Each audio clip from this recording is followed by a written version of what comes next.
tetim-bolam-panjakana na sy mpantsina réquisitionnel no olona andinika azy.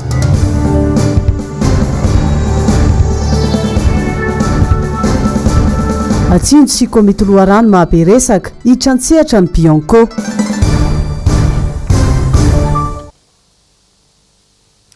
Magnano mbola tsara atsika jiavy izay manaraka ny fahitalavitra MBS amin'ity matonaly ity androany kamisy fa 4 ny volana aprily taona 2024.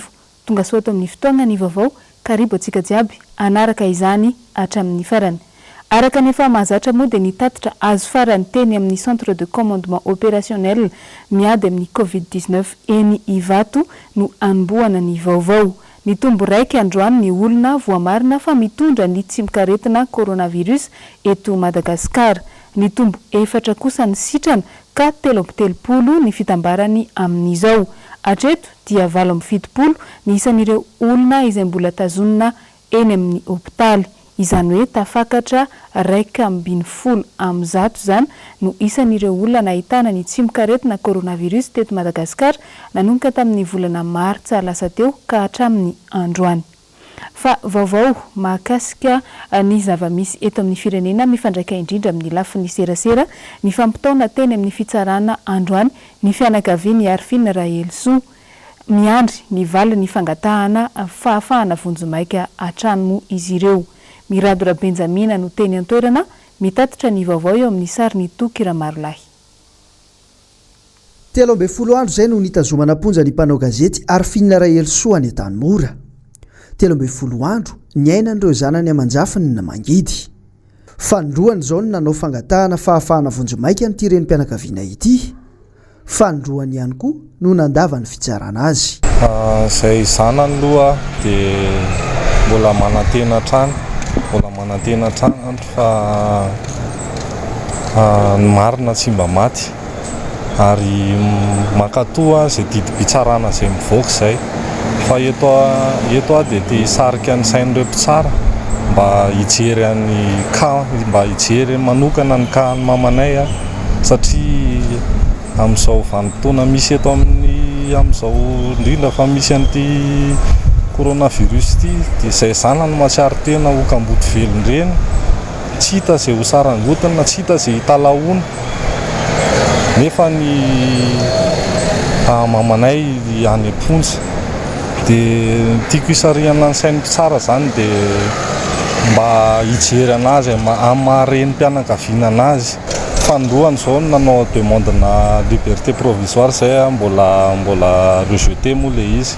Sokivo zay zanany ary ezaka hiady hatrany mba hivoahany. Nampiakatra ny raharaha eny anivon'ny fitsarana avo avy hatrany mpisolo vava mbola tsy fantatra mazava ny andro hitsarana ity raharaha ity. Zay zanany zany dia mba te angataka aminareo mpitsara lela-palatsianareo zay mba jerevao fahamarinany ty raharaha mamanay ty. Tena mijaly izy mijaly raha antsika malala tsara angambany ny any Amponja fa tena mijaly ny olona any satria nafandriana tourisme ary tsy mba misy nefa izy efa reny sady reny be dia amin'ny tany ve izy no ampatourisme mba miangavy zany zay mba mpandrimpatonga ny ora hitsarana anazy aleo mba any an-trano izy miandry satria mbola tsy voaprovy izy hoe meloka mbola tsy meloka izy ka aleo mba any an-trano izy miandry ny fitsarana anazy araka aminay. Misy ny adresinay misy ny toera afaka porofonay internet iny ny adresinay tsy mitsoky izy fa ao an-trano izy mandohalika eto mihitsy miangavy aleo mba any an-trano izy miandry ny fitsarana anazy fa mijaly izy zany tsy ny fatorizina ihany fa na ny sakafo olona tsy salama izy mihinana fanafody izy isan'andro mandra-pahafatiny zany ka mba miangavy ry azy ampitomboana ny tebitebiny mieritreritra anay hoe aty zay zanany ka ambody aty fa mba jerevo zay mahareny anazy zay.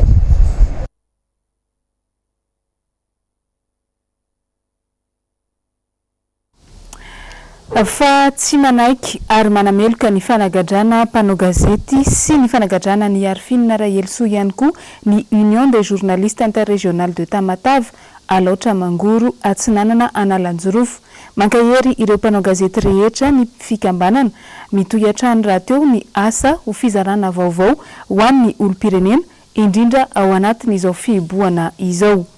Fa lafim-baovao hafa kosa manahy ny UNICEF Foibe fa tsy ho voafehy ny fiparitahan'ny coronavirus any Amponja.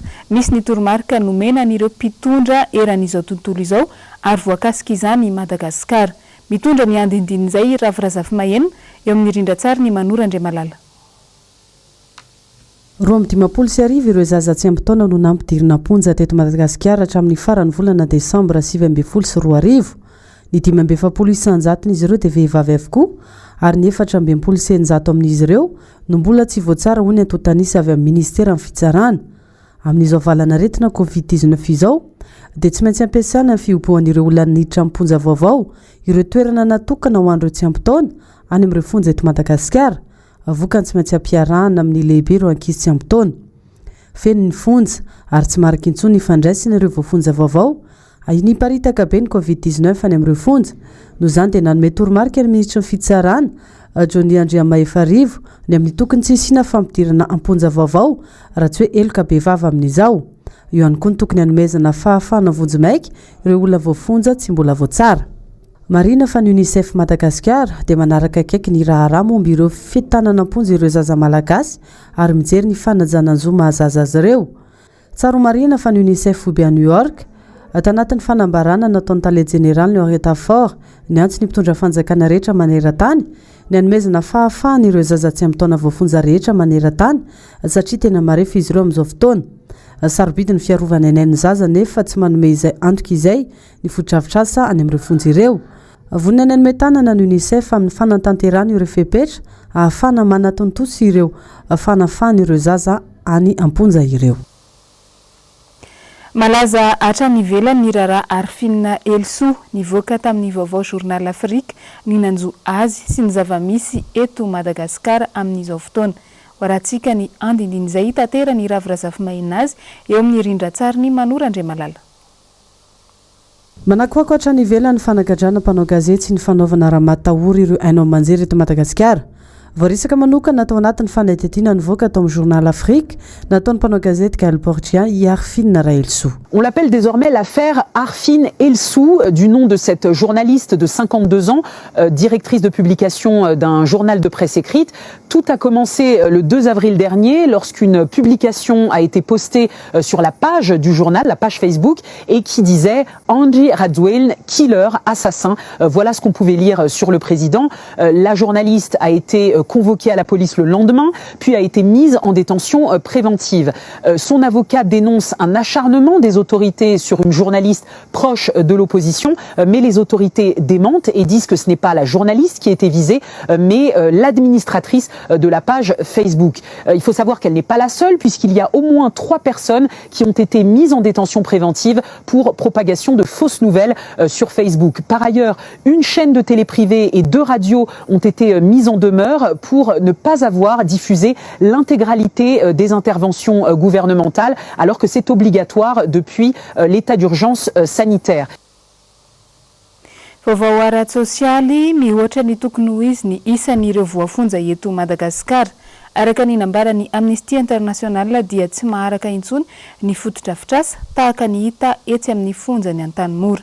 Miradora Benjamina no nagnano ny fanadihadiana manodidina an'izay eo amin'ny sary ny Toky Ramarolahy.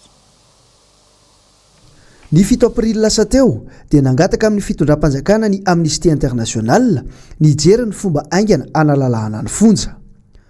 Notsipian'ny Amnesty International ihany koa ny amin'ny tokony anamafisana ny fiarovana ny voafonja amin'ny coronavirus toy ny fanomezana fahafahana vonjy-maika na ny fanafahana ireo nanao eloka madinika sy ireo gadra vonjy-maika ary ireo voafonja efa ampamaranana ny saziny. Isan'ireo mitaka ny fahafahana vonjy-maika ny zanaka tiraiam-pianakaviany ity amam-bolana maro mantso ny voatana eny Antanimora ny avany na dia isan'ireo anatin'ny eloka tsotra aza. Zavatra angatanay tompoko dia ny zanakay zany nisy 4 nahazo azy nanomboka tamin'ny volana Novambra.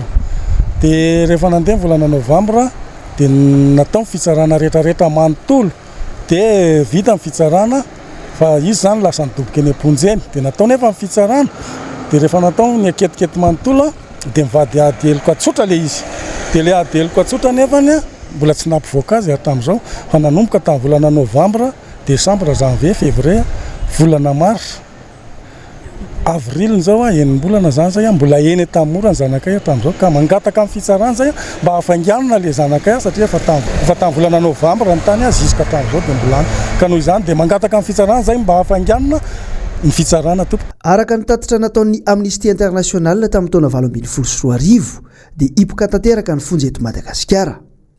Nisy fonja vitsivitsy nahitana fa avy 10 noho ny isa tokony ho zakany ny isan'ireo voafonja ao aminy. Ny volana Jona 2014 hoy ny Amnesty International trany dia nahatratra 7,4 ny isan'ireo voafonja. Zany hoe avy 3 eny noho ny tokony ho isan'ny zakany fonja eto Madagasikara ny isan'ireo voafonja ao aminy. Mifanety ao anaty efitra iray lehibe sady maloto avokoa na ireo voatana amponja vonjimaika na ireo voaheloka ary matetika dia tsy ampy ny toerana hatoriana. Araka izany mampanahy hoy ny Amnesty International ny fahasalaman'ireo voafonja raha sanatrika tratra ny valanaretina Covid-19 ny eny amin'ny fonja satria tsy mba afaka hiaro ny tenany amin'ny otrikaretina akory izy ireo. Maro raha teo ireo voafonja efa marefa ara-pahasalamana ka ahina ho mora andairany aretina satria sady tsy ampy ny sakafo no mitoetra anaty fonja tsy manaraka ny fenitra ara-pahasalamana. Lafim-baovao mahakasika ny ady amin'ny valanaretina coronavirus dia mila manarina ny fomba fiasan'ny fanjakana hoy ireo mpanao politika vitsivitsy izay sendra ny mpanao gazetinay androany. Tsy voafehintsony manko amin'izao ny fepetra momba ny ameana ara-pahasalamana eto Madagasikara tato anatin'ny 2 herinandro farany. Germaine Menjanahary no mitatitra ny andinindin'izay eo amin'ny sary ny Andry Rakotomalala.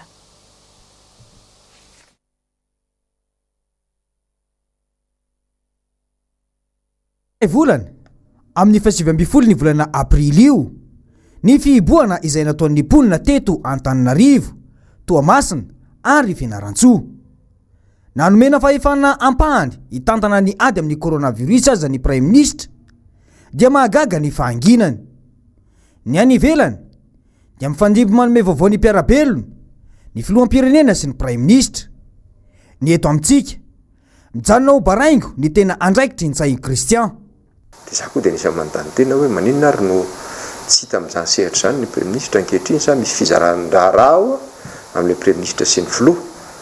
Nefa raha ohatra ny rafitritsika mazava tsara fa tsy tokony ny filoham-pirenena foana akory.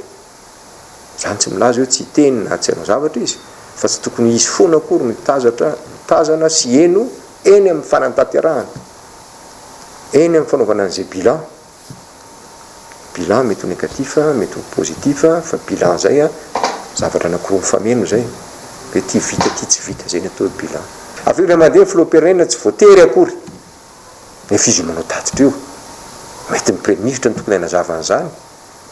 Fa rehefa velanao ohatra zao fotsiny izy fa maninona any amin'ny firenena hafa ireo fepetra maro samihafa zay mety tsy tanteraka no mivoaka fa ty amintsika ilay izy ilay zavatra tsy voazava. Efa maninona ary Madagasikara manao an'izany.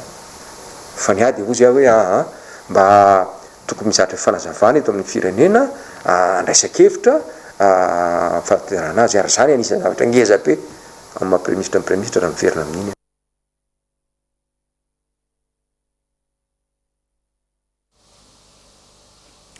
Fa nitondra fanazavana mahakasika ny mailaka izay voarainy avy eo anivon'ny antenimiran-doolona momba ny volam-panjakana avy any amin'ny fiadidinan'ny Repoblika ihany koa ny filohan'ny antenimiran-doolona omaly. Mbola Germaine Menjanahary hatrany mitatitra an'izay eo amin'ny sary ny Andry Rakotomalala. Ny talata fadimy volana Mey izao no tokony anatanteraka fivoriana ara-potoana voalohany ny eo anivon'ny antenimera-rotonta raha araky ny voalaza ny lalam-pandrenana. Raha mahafantatra ny ady atrehan'ny Madagasikara amin'izao. Samy miandry ny fampiatsoana sy ny fanapahan-kevitry ny fanjakana, ireto androm-panjakana mpanao lalàna ireto. Mbola misy tapa-bolana nefa vao isokatra io fivoriana ara-potoana voalohany io. Ny eny anivon'ny antenimiran-doolona nefa dia naharay mailaka izay voalaza fa maika. Fa mamanahitra azy azy no anisany matonga tato am-piasana satria miantso ny mpiara-miasa amiko hoe président misy taratasy maika tonga ato aminay mail ao anatin'ny adiny enina zay no maray an'ilay taratasy hoe milaza tsy azy valiana zao dia zao hoe inona ny priorisation anaran'sisy zay no lazaiko hoe marina hoe maikitsika tsy hanao session ngeza be amin'izany akory fa na dia zany ary mba misy zavatra arindra ihany zany eto amin'ny firenena fa tsy hoe satria état d'urgence io a dia lasa forme fotsiny zany ivoaka rehefa aveo efa nisy fanontaniana napetraka any aminareo anie ohatra zao zay tara de mety ho valin'ny olona hoe kinareo tara ny tamin'ny fahamalinareo na maraina lakamisy maraina ve zay no mety hoe alina aloha nalefa n'le mail fa androany tamin'ny folo zay marain'le izy zany natsona hoe ahoana andoatsika mba hiasa an'ity fa mba mieritreritra hoe ahoana ary ny fomba hitantanana ohatry zany zaho tsy mamiery ny indray mandeha hoe anao session extraordinaire ve no mana LFR maninona mora ohatra misy format mety vita 48 heures ane zany fa raha hoentina anatin'izay famaizana zay daholo zavatra rehetra de le forme fotsiny ny tery zany veriny mandeha zay hoe efa natao daholo ny consultation rehetrarehetra ity zany ny valin'ny consultation io le LFR satria efa ngeza be zany nyresaka zany hoe anao anatin'le relance après pandémie ngeza be zany mety mitondra antsika zany amin'ny 2021 2022 zany aloha ataontsika 2020 ny malagasy aloha zany ny plan de relance fa ivadika lafim-baovao hafatsika nanomboka tamin'ny fisiny ny fiboana teto Antananarivo dia tsy mba isan'ireo hitan'ny fanjakana ny tao amin'ny fokontany ampanitokana kanefa dia miaina ao anatin'ny fahasahiranana lalina ireo mponina tena marefo eo anivon'ny fiarahamonina. Noro Fitiavana sy Andry Rakotomalala no nanao ny fanadihadiana manodidina an'izay. Araka ny fampanantenan'ny fitondrana ankehitriny, ireo olona marefo ara-pivelomana eny anivon'ny fiarahamonina no tolorana fanampiana. Diso fanantenana nefa ireo vahoaka eny amin'ny fokontany ampanitokana eny anivon'ny boriboritany fahadimy fa tsy mba nojerena akory. Misy olona sahirana mahery ny 500 eny antoerana ary zoky olona 30 isa. Dia mametraka ny fitenenana zany izy ireo hoe mba mila ny fanampiana ho tonga malaky ao anatin'izao fivoana anaty tokantrano izao angataka amin'ny fitondram-panjakana sy ireo tokony andraikitra mahefa rehetra ao anatin'izao fotoana manokana hiatrehana ny ady amin'ny corona izao mba isin'izay fanampiana ho an'ireo mponina atao anivon'ny fokontany ampanitokana miaraka amin'ireo tokony andraikitra maro samihafa atao anatiny. Efa nisy ny fanaovana taratasy fangatana hoy ny filoham-pokotany saingy tsy mbola nisy valiny hatramin'izao. Ny fampafantarana kosa ho an'ireo tokony andraikitra samihafa hoe tokony efa azo an'izay ny pokotany itao fanitokana dia efa nanao ny digana maro samihafa zany izay amin'ny fiantsoana antarby izay moa ny zavatra tena akaika azo fandraisana. Efa namaly ihany ny tao anatin'izay fa ny fotoana io moa araky ny atrehan'ny fanjakana dia misy ny fandamihana maro samihafa nefa ny vahoaka izay tantanitsika ato anatiny dia mametraka aminay sy fokotany foana isan'andro maraina atoandro hariva hoe mba ataoko présidence atonga aingana ny fanampiana satria matsiaro sahirana atena matsiaro mizakany mafy ireo olona rehetra sahirana atao anaty fokotany. Ankavitsiana ireo olona manana antona sara-dalàna eny amin'ny fokontany ampanitokana. Ankavitsiana ihany koa ireo miasa eny anivon'ny fanjakana. Mpanao asa tanana, mpanasa lamba, mpivarotra, miasa eny anivon'ny orinasa tsy miankina no ankabeazan'ny vahoaka. Miezaka ny mitady ny paikady rehetra hiatrehana n'izao fiboana izao moa ny tompon'andraikitra eo anivon'ny fokontany ampanitokana ary na dia tsy misy aza ny mpijery dia manana ny paikady amin'izany izy ireo ary miasa andro aman'alina fanampanazavana amin'ny momba izay. Maro tokoa ireo olona izay voasoratra anarana na ao anatin'ity fanomezana tosika famiana ho an'ny tokantrano ity hoe raisina ny karne anay dia tsy hita akory dia fanampiana tonga aty ary eo mahatonga ny fanakianana be dia be tsy mety tora-bato ihany ny andraisanay azy satria efa mizaka an'izay zany tsy misy moa ny tora-bato io tena tora-bato fa efa tena tora-bato avy any amin'ny vahoaka ny zavatra mitranga dia ny fandaminana ao anatiny rehefa tonga ny fanampiana satria hatreto aloha zany ny fanampiana izay mbola tsy tonga dia efa manana ny fandaminana amin'ny fikarakarana azy ireo. Misy zany satria moa zany ny olona efa tsy afaka nivoaka ny trano dia ny fanaterana azy isa-tokantrano izay ny fandaminana atao. Ao anatin'izay dia misy ny fiarovana miaraka amin'ny voamera fandriam-pahalemana miaraka amin'ireo tompon'andraikitry ny polisy firenena izay miasa eto amin'ny fokontany miara-mientana aminay amin'ny fanaterana azy. eo ihany koa ny fandaminana maro samihafa mahakasika an'ireo olona izay raisina karne amin'izao fotoana izao a ho amin'ilay tosika famieno ara-bola. Fa nanambara ny Bianco fa miasa hatrany izy ireo ao anatin'izao fotoana fiboana izao ary efa tsinjon'izy ireo ny olana izay sedraina eny anivon'ny fokontany tsirairay aveny manoloana ny fizarana anireny fanampiana ho an'ny olona marefo ao anatin'ny fiarahamonina ireny. Germain Menjanahary no mitatitra n'izay vaovao izay eo amin'ny sarin'ny Andry Rakotomalala. Tsy misy izay tsy velo taraina momba ny resaka vady sy tsinjo sy ny loharano. Komiti natsangana isana ny fitsinjarana azy. Voatontonona lava ny hoe feny kolikoly na ihany koa ny hoe kiatrano antrandro no manjaka. Tsy azo hodintsita izany satria volam-panjakana no ampiasaina. Tsy manao be marena ny Birao Maleo-tena misana ny kolikoly na ny Bianco manoloana ireo antsoavo. Fantatrareo tsara fa nisy ny fandraisana fanapahan-kevitra mikasika ny hoe loharano. Mahatsiaro tena manana didiny Birao Maleo-tena dinany kolikoly tompoko satria araky ny voalazany hoe miverina ny loharano sy kemenakavy, miverina ny maha-malagasy. Ary raha ny fiverenana ny malagasy dia ny fankatoavana ny atao hoe fihavanana.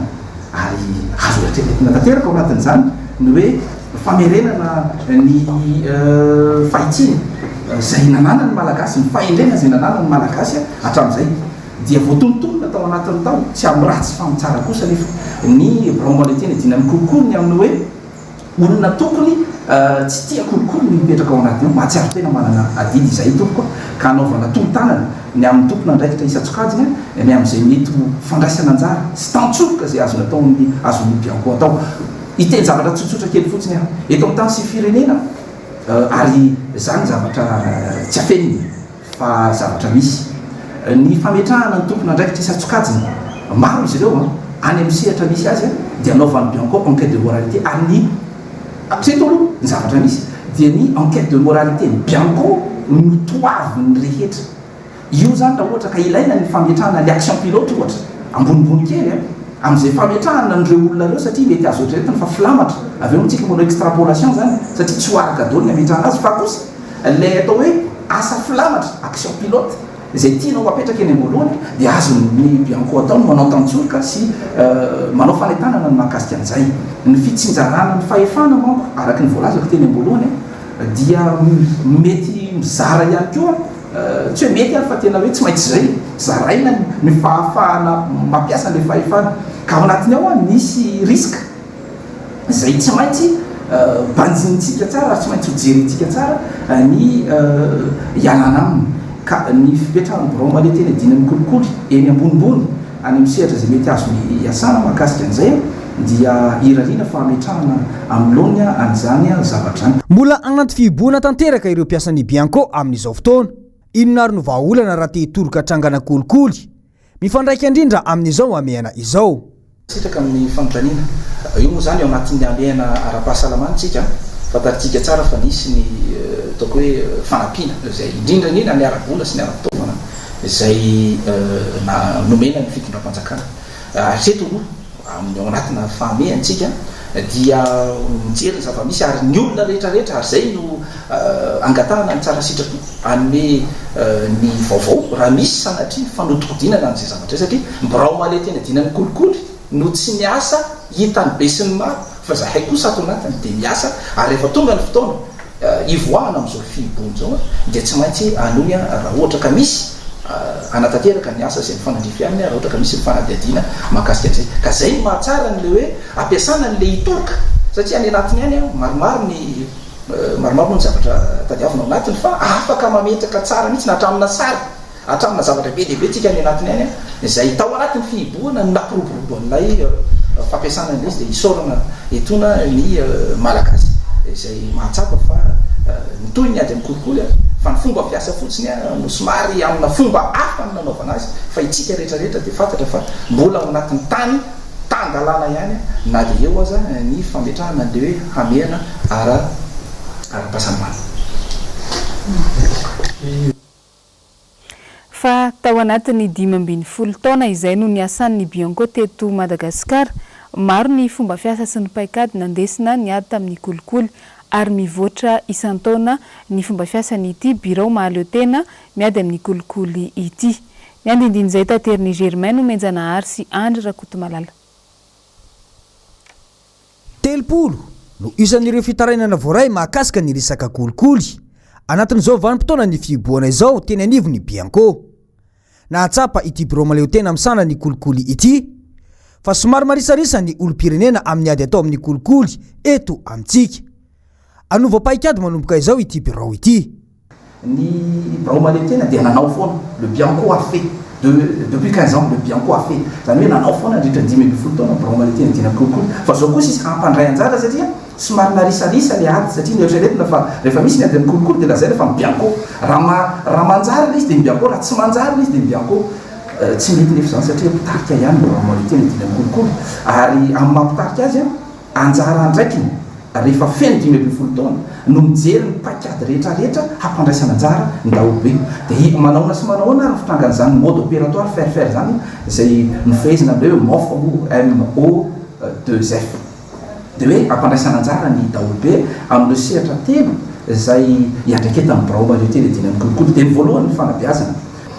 Ny eo amin'ny fanabeazana ny fisorohana zay fady indrindra.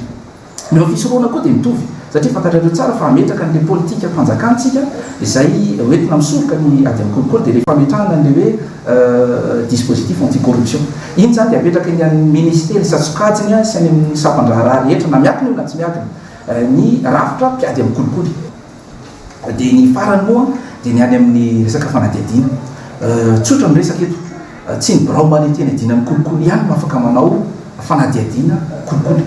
Ny OPJ satsokajiny, gendarmerie, ny polisy, ny eaux et forêt, ny any amin'ny trésor afaka manao tanteraka. Dia izay moa zany efa nisy ny dingana efa natao niaraka tamin'ny ohatra ny tany amin'ny zandary nisy fotoana ny vory ny tompona andrakitra lehibe dia nampisehoana zay fomba fijery zay dia nakatoavindrareo le izy dia hojerena ny fomba natanterana azy. Mbola maro hoe OPJ isatsokajiny zay iarahana miasa ka ny tanjona dia hoe iarahana manao ny fanadiadiana zay goavana indrindraindrindra ny amin'ny resaka fanodikodiana mbola mpanjakana zay fantatrareo tsara fa tena zava-doza ary tsy ekena na malagasy tsotro zao ary antanina misy nanodikodim-bola dia miteny hoe tsy mety aminay zany fa volanay no hodikodana. Dia ny amin'ny lafiny ohatran'izay zany dia hoe jerena ny fiarahana miasa fa tsy ny birao maleo tena dina ny kolikoly irery ihany tsony zany zao no isehatra ao anatin'izay fa dia tena hoasaina tanteraka ireo tompona andraikitra zay mahefa amin'izany fanadiadiana zany hiara-iasa ho zarainay aminy ny traikefa zay nanananay nandritra 10 taona. Fa vaovao mahakasika ny ady amin'ny Covid-19 nanolotra fanampiana ho an'ny commune Antananarivo renivohitra ny coopération allemand ho fiaraha-miasa amin'ny Madagasikara amin'ny ady amin'ny coronavirus. Ireo olona marefa ara-pivelomana eo anivon'ny fiarahamonina moa no tena tsinjovon'ny firenena allemand amin'ny alalan'izao fiaraha-miasa izao. Ny andindin'izay ho arahantsika eo amin'ny rindran-tsary ny Manora Andriamalala. Ho fanamafisana ny fiaraha-miasa efa nisy teo amin'ny commune Antananarivo renivohitra hatramin'izay sy ny firenena allemand dia naseho ny masovoan'ny Almanina miasa sy monina eto amintsika ny fiaraha-mientan'io firenena io amin'ny Madagasikara amin'izao ady amin'ny aretina Covid-19 izao. Natolotra tamin'ny fomba ofisialy androany ireo fanampiana ho an'Antananarivo renivohitra. Ary vava vita amin'ny lamba miisa 3 alina, ronjato gonimbary amin'ireo 10 kilao, menaka 540 litatra, gel fanasana tanana miisa 10, savony amin'ny litatra miisa 200 sy bara-tsavony miisa 400, daba fanangonam-pako miisa 320 izay 2 karazana, borety sy sarety miisa 4. Nisy ihany koa ny peta-drindrina ho fanentanana amin'ny Covid-19 ary ny boky momba ny fepetra ara-pahasalamana eny anivon'ny commune izay ampiasain'ireo mpiasa eo anivon'ny ity commune ity, miampy fitaovana maro hafa ho fiarovana isan-karazany. Misy ihany koa ny papier hygiénique miisa 100 paquet izay natao ampitaovana n'ireny toeram-pivoahana sy fidiovana iraisana ireny. Izao no natao hoy ny masovoan'ny Allemand miasa sy monina eto amintsika Andriamatoa Michael Derus dia ho fanampiana ny commune amin'ny paikady amingorana ny Covid-19 amin'ny endriny rehetra, tahaka ny famindrahana fanafody eny amin'ireo toerana be olona toy ny lalana, ny sekoly, ny toerana fivorivoriana isan-karazany ary ny fanampiana ara-pivelomana ireo sokajin'olona tena marefo eny anivon'ny fiarahamonina. araka ny fantatra hatrany fokotany 10 amin'ireo 270 no tena ahitana olona sahirana ara-pivelomana betsaka indrindra ary iasan'ny tetikasa miara-miasa amin'ny GIZ izay vatsiny ny firenena Almanina vola. Tsy maintsy sitraka n'ireo fanampiana avy amin'ny firenena Allemand ireo. Fa mandidina n'izay fizarana fanampiana izay indrindra tany Toamasina dia nanao fitokonana ireo mpitatitra amin'ny alalan'ny bajaj any an-toerana noho ny fahitan'izy ireo fa tsy mitovy ny fitondrana ny samy mpiasa tena toa azy. Ny andindin'izay tateriny Ravirazafy Mahenina eo amin'ny rindran-tsary ny Manora Andriamalala. Matsiaro tena ho toy ny zanaky ny kialahafa ny mpitarika tuktuk Toamasina raha oharina amin'ireo siklopos. Eo ny fahafahana miasa izay voafetra zara raha tonga any amin'izy ireo ihany koa ny fanampiana tokony saza ny tsirairay nandritra ny fiboana voalohany sy faharoa vary telizinga intelo no nisitrahan'izy ireo nanoloana lapan'ny faritra Tsinanana no nitokony ampitarika tuktuk nakisaka teny amin'ny kianja munisipaly avy eo androany.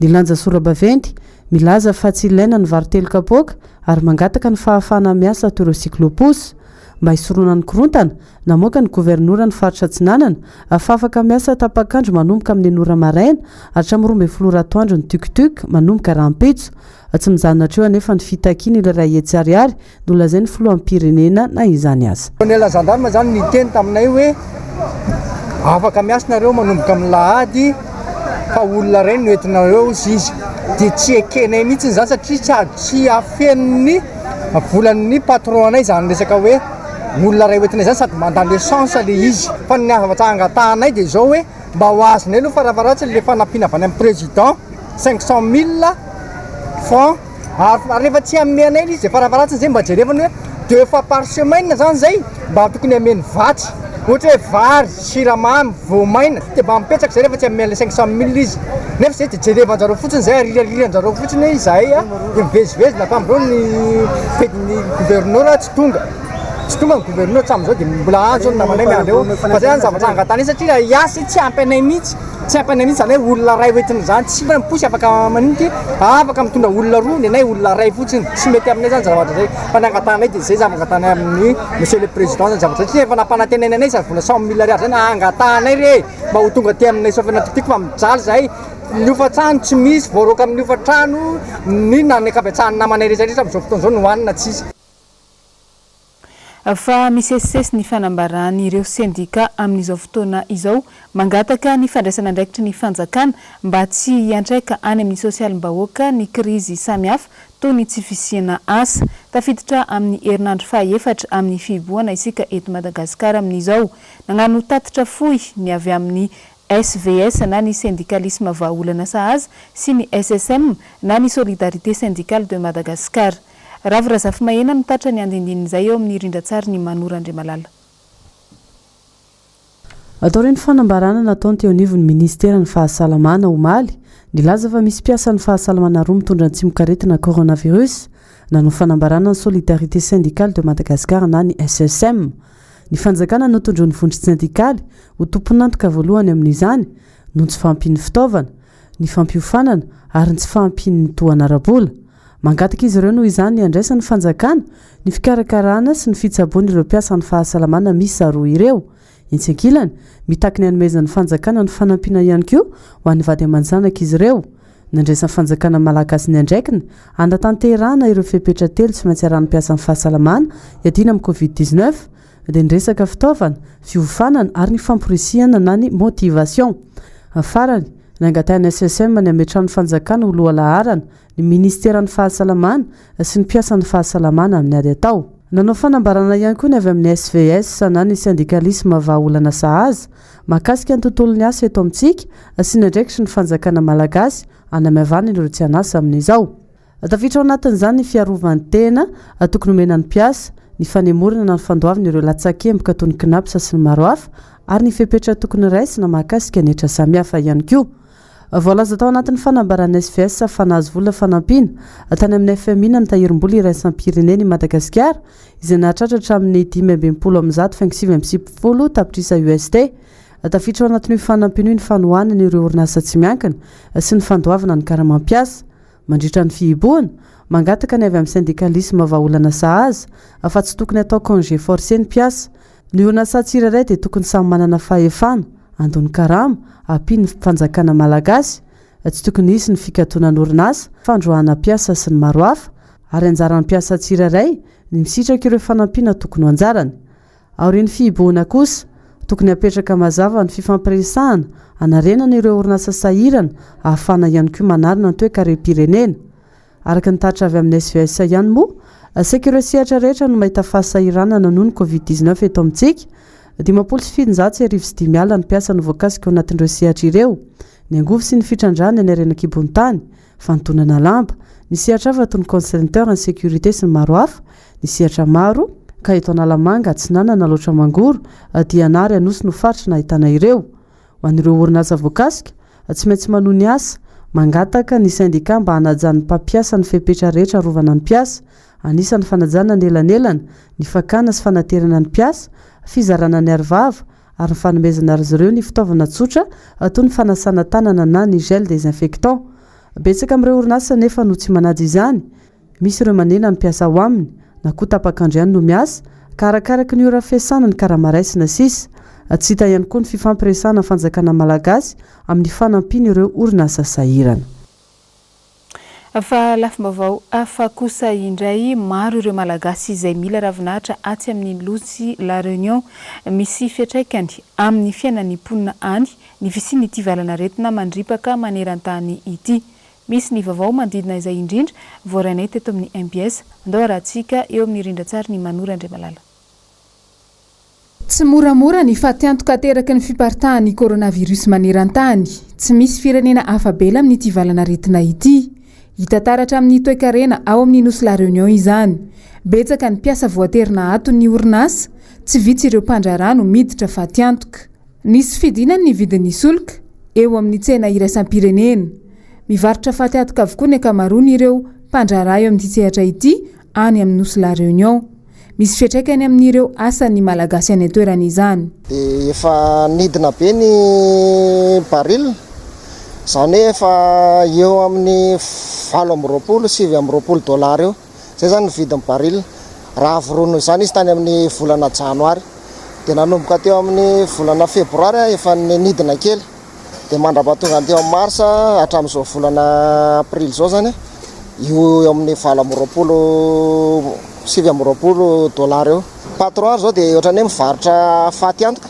na zay ary zao jerefa ny patron mametaka taratasy eny hoe selfa service vokatry ty valana retina covid-19 ty dia misy akony eo amin'ny mpampiasa sy ny mpiasa le izy satria zay ohatra hoe raha efatra zao zay pompiseta dia voaterina janona ny anankitelo dia ray ny miasa io zany le tenen'ny filoham-pirenena frantsay hoe chômage partiel. Mahatsiaro manokana ny Madagasikara tany niaviany ihany koa ireo teratany malagasy miasa sy monina la réunion amin'izao ady hatrehan'ny firenena malagasy izao miantso firaisankina amin'ny herivelona rehetra eto amin'ny firenena izy ireo mba hifanomezana ohatra ity fahavalo hitambarana ity miaramy sala ny fitondrana tondra angady ny mpanoatra tondra arona na ihany koa hoe mifamadika amin'izay mpanoatra mitondra angady fitondrana mitondra arona aro anareo le sady tsiatsy ny tsiatsa mitandrema dia mieritsereta fa manahirana io dia arao ny toromarika isan-karazany hoe misasa tanana ny janona any an-trano raha misy moa voatery hoe tsy maintsy hivoaka noho ny antony samihafa hoe tsy maintsy hitadiny ny sakafo anio dia mitandrina ihany koa na dia izany any satria mahafaty daholo na ny anoanana na ny aretiny ianareo tompona andraikireo tena misy zavatra tsy manjary ataonareo aza asiana zanak'ala hafa rehefa mahantra dia ataovy mitovy daholo mahantra fa tsy hoe mahantra loko zao ty na mahantra loko zao ty fa omeo daholo omeno ny fanjakana anareo hoe ity mifanampiana meo an'ireo zarao an'ireo mahantra eo dia omeo an'ireo mahantra ireo daholo aza misy asiana zany hoe ty loko zao na ty loko zao. Ny vaovao eo amin'ny sehatra iraisam-pirenena dia efa mihoatra ny roa tapitrisa amin'izao ny isan'ireo olona izay fantatra fa mitondra ny tsimikaretina coronavirus manerana ny tany. Ny andindin'izay no tateriny Ravirazafy Mahenina amintsika ato anatin'ity fanadihadiana ity eo amin'ny rindran-tsariny Manu Randriamalala. Etats-Unis no mitana larana voalohany amin'ny isan'ireo namony aina ao anatin'ny ray andro izay nahatratra 240 isa. Ho an'ny Frantsa 727 ariary ireo namony aina hatramin'ny fiandohan'ny volana Martsa ny siny coronavirus tao an-toerana. Ho fanampiana ireo mpitsabo sy mpiasa ny fahasalamana rehetra izay nandray anjara mivantana amin'ny fitsaboan'ireo marary nanome 500 euro isan'olona amin'ny fanjakana frantsay. Ireo firenena Europeana amin'ny ankapobeny no tena mahita faisana amin'ny fianaky ny Covid-19. Betsaka nefa no hoe fanandray ny fepetra sahady iverenana tsikelikely amin'ny fiainana andavanandro mahazatra. Any Danemark, ny antsasamanilaka ireo mpianatra no nantsona iverina an-tsekoly, namboarina ny efitrano fianarana nandraisana ny mpianatra tsirairay ametrahana anelanelana 2 metatra isaky ny latabatra. Any Allemagne, ny ankatrindray ny isan'ireo marara nahita fienana tao anatin'ny efatrandro ny sesy, 430 ny fitambaran'ireo namony aina hatramin'ny androany. Mitohatra amin'ny 4 Mey noho izany ny fihibohana any an-trano. Nilaza kosa ny chancelière Angela Merkel fa tokony efa hisokatra ireo sekoly sy lycée aorianan'izay. Toy izany ihany koa ireo toeram-pivarotana kely manana faritra latsaky ny 700 metatra. Ny tany Italia ihany koa nandray fepetra ny fanjakana, nisy ireo toeram-pivarotana madinika no navelan'ny sokatra. Betsaka kosa ny faritra tany an-toerana no tsy nanaraka izany toy ny tany Rome, Turin, Naples sy Milan.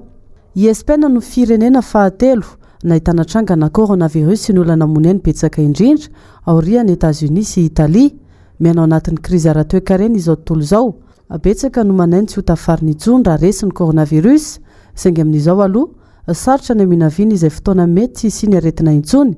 Betsaka tokoa no efa sitrana mitomby ihany koa anefa ireo isany mitondra ny tsimikaretina. Ny tsy anasa ihany koa miabetsaka saika isan'andro.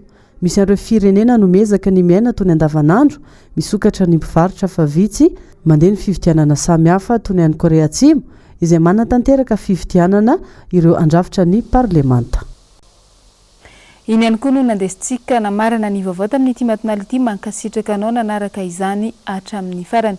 Azadiny fa mbola mitohy ny fandarana izay atolotra ny fahitalavitra MBS ho antsika izay mpanaraka an'izany. Ho amin'ity androany ity dia ny horonan-tsary mitondra ny lohateny hoe Immortel indray no manana ho anao amin'izao alina izao. Mametraka ny veloma samy tsara ho amintsika jiaby ny tenako amin'ny manaraka indray. Veloma tompoko.